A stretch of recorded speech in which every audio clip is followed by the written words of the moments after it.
Hello, my name is Reverend Dr. Elise Cannon. I'm in Philadelphia. I'm at one of the Gaza's inspired pilgrimages, and we're outside of Lockheed Martin, which is one of the greatest producers of military weapons, many of which are being sold to Israel, many of which are being used in the ongoing bombing campaign against Gaza. Today is March 29th. It is the 175th day since October 7th and the attack by Hamas in southern Israel. For those of us who follow the Western church calendar, today is also what we call Good Friday, the day of the crucifixion of Jesus Christ. And it is a significant day in the Christian calendar.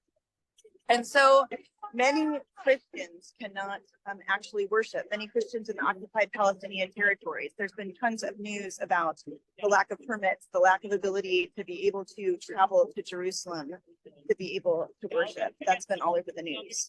Today in Jerusalem also, it was another Friday in the month of Ramadan, and the day in large part passed without incident as thousands of worshipers, Muslim worshipers, went to the Haram al-Sharif and the Al-Aqsa Mosque to be able to worship. There were additional deaths in Gaza, certainly Palestinian deaths. There also was a soldier killed and more injured. I'll give more updates tomorrow in terms of the specifics. I do know that there was also more bombing of Syria, and I heard a report that there were dozens killed in a bombing attack in Syria, and then there were sirens in North Israel as well. So things as they relate to the region have continued, but I wanted to be sure to give a daily update today. We are calling for a comprehensive ceasefire. Killing is evil. And people who read the letter that we did from the church leaders around the world that is calling for a comprehensive ceasefire. The killings by Hamas were evil.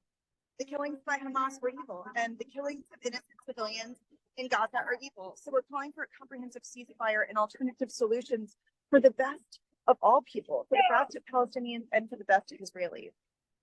We have to figure out a solution that involves demilitarization, that involves solutions that don't include more violence, more death, and more destruction.